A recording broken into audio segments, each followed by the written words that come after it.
अगर आपके बच्चे से स्कूल में मनमाना फीस वसूला जा रहा है, स्कूल में गलत व्यवहार, दुर्व्यवहार किया जा रहा है, या आपके विचारों और सलाहों की अनदेखी की जा रही है, तो याद रखिए बीइंग अ पेरेंट्स आपके पास कानूनी अधिकार हैं।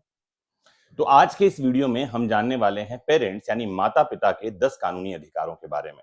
और जैसा कि आप लगातार देख रहे हैं, आपको आपके अधिकारों के बारे में बताने के लिए लगातार ये सीरीज हम चला रहे हैं, जिसमें आज हम माता-पिता के यानी पेरेंट्स के अधिकारों के बारे में बात करेंगे।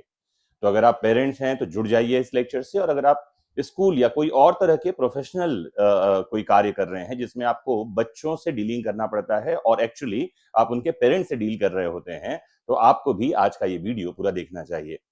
आइए शुरू करते हैं। तो सबसे पहला जो अधिकार माता पिता के पास है वो है right to decide on child's education. बच्चों के जो शिक्षा है उसका या उस पर या उससे संबंधित निर्णय लेने का अधिकार माता पिता को है। Article 21A of Indian constitution इस अधिकार को देता है। इसे हम कह सकते हैं पेरेंट्स कंसेंट रूल।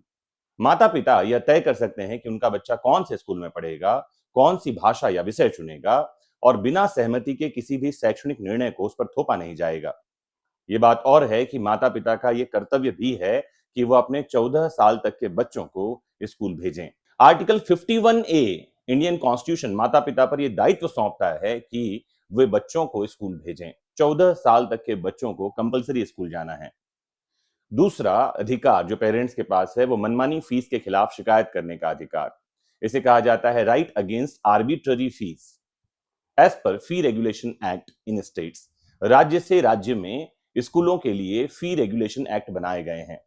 स्कूल अगर फीस वृद्धि मनमाने ढंग से करता है तो माता पिता फीस रेगुलेटरी कमेटी वहां जाकर शिकायत कर सकते हैं। कुछ स्टेट्स में यह शिकायत ऑनलाइन भी की जा सकती है, और कुछ राज्यों में डीएम जो है इसके अथॉरिटी होते हैं। तो आप अपने राज्य के बारे में जरूर चेक करें, और अगर कुछ जानना चाहते हैं डिटेल में तो जरूर कमेंट बॉक्स में जुड़कर बताएं भी। मुझे खुशी होगी बहुत डिटेल में आपके स्टेट के बारे में ऐसी जानकारी आप तक पहुंचाने में।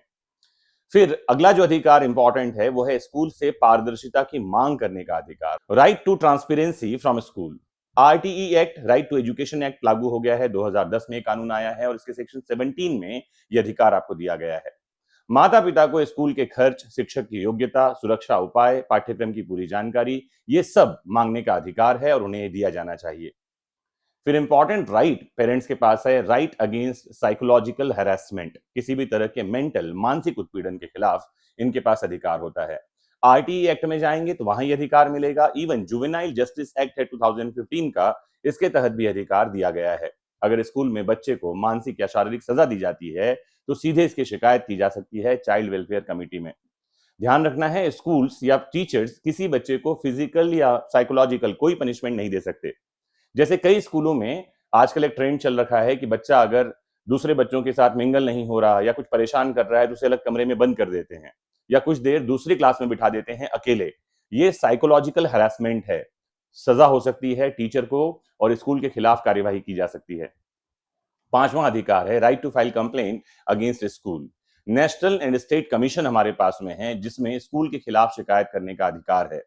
अगर कोई भी अनुचित व्यवहार हो रहा है, जैसे अनावश्यक होमवर्क दिया जा रहा है, जातिगत यानी कास्ट से रिलेटेड कोई टिप्पणी की जा रही है, सेक्सुअल हरासमेंट हो रहा है, तो माता पिता राष्ट्रीय बाल अधिकार संरक्षण आयोग जिसे एनसीपीसीआर कहते हैं, या राज्य आयोग जिसे एससीपीसीआर कहा जाता है, national commission for protection of child rights, और स्टेट में भी कमीशन है for protection of child rights, वहां शिकायत कर सकते हैं।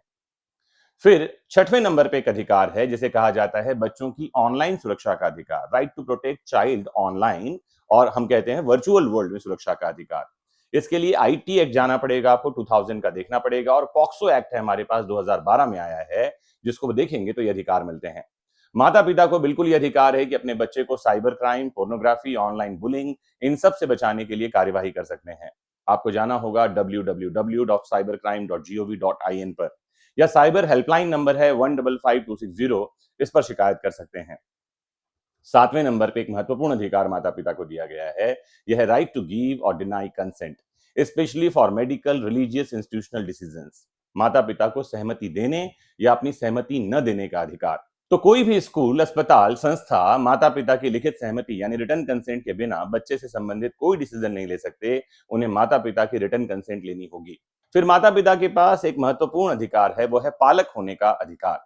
लीगल गार्जियनशिप कहा जाता है इसे, अंडर इंडियन मेजोरिटी एक्ट आपको देखना पड़ेगा, या गार्जियंस एंड वार्ड्स एक्ट 1890, ये दो कानून देखेंगे तो आपको इस अधिकार के बारे में जानकारी मिलेगी। माता पिता को बच्चों की शिक्षा, स्वास्थ्य, संपत्ति और उनसे संबंधित डिसीजन लेने का पूरा अधिकार है, जब तक कि कोर्ट कुछ और बात नहीं कह दे। और बार बार एक बात समझा दूं, जब हम बच्चे से संबंधित कह रहे हैं तो जब तक किसी की आयु 18 ईयर्स तक नहीं हो जाती तब तक उसे चाइल्ड कहा जाता है।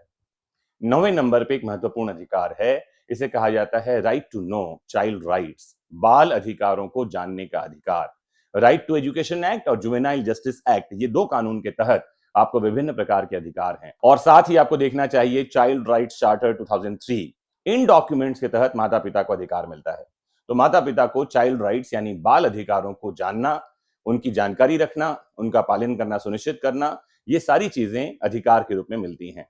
तो एग्जाम्पल के लिए मुफ्त शिक्षा का अधिकार है आपके बच्चों को 6 से 14 साल तक, और ये शिक्षा कौन देगा? राज्य की जिम्मेदारी है। सेफ्टी, प्रोटेक्शन, पोषण यानी कि उनको जो है न्यूट्रिशियस फूड मिले, स्वास्थ्य यानी उनके हेल्थ के बारे में चिंता की जाए, खेलकूद का समय उनको मिले, खेल का मैदान उनको मिले, आदि आदि कई तरह की जो है अधिकार बच्चों को मिले हुए हैं, जिनको जानने का अधिकार उनके पेरेंट्स को है। फिर last but not the least, एक बहुत महत्वपूर्ण अधिकार 10वें नंबर पे है, जिसे कहा जाता है right to participate in school committees, school management में भागीदारी का अधिकार। राइट टू एजुकेशन एक्ट में जाएंगे, सेक्शन 21 इस अधिकार को संरक्षित करता है, प्रोटेक्ट करता है। सरकारी स्कूलों में माता पिता को स्कूल मैनेजमेंट यानी एसएमसी का सदस्य बनने का अधिकार है, जिससे वे स्कूल की नीतियों में सक्रिय भागीदारी कर सकें। तो माता पिता केवल पालन पोषण नहीं करते, वो बच्चों के पहले संरक्षक होते हैं, पहले रक्षक होते हैं। इसलिए अपने अधिकारों को जानना जरूरी नहीं है, अनिवार्य भी है। आपके बच्चे को सही शिक्षा मिले, वो एक जिम्मेदार नागरिक बने और राष्ट्र निर्माण में सहयोगी हो, ये राज्य के साथ साथ आपकी भी जिम्मेदारी है। और आप ऐसा कब कर पाएंगे? जब आपके पास जानकारी यानी सही सूचना होगी, नॉलेज होगा। क्योंकि मैं लगातार कहता रहता हूं, नॉलेज इज पावर। तो अपने बच्चों के ढाल बनिए और इस लिंक को वीडियो के हर उस ग्रुप में शेयर कीजिए जहां पर आप मौजूद हैं, ताकि आपके जैसे अन्य पेरेंट्स को भी उनके अधिकारों की जानकारी मिले। तो उम्मीद है कि आज का ये लेक्चर आपके लिए बहुत ज्ञानवर्धक होगा। कुछ और आप जानना, सुनना, समझना चाहते हैं तो जरूर कमेंट बॉक्स में जुड़कर हमें बताइए। लाइक, शेयर, सब्सक्राइब कर लिया हो तो बेल आइकॉन क्लिक कर लेना, ताकि ऐसे वीडियोस के लिंक आपको सीधे आपके इनबॉक्स में मिलते रहें। नमस्कार, जय हिंद।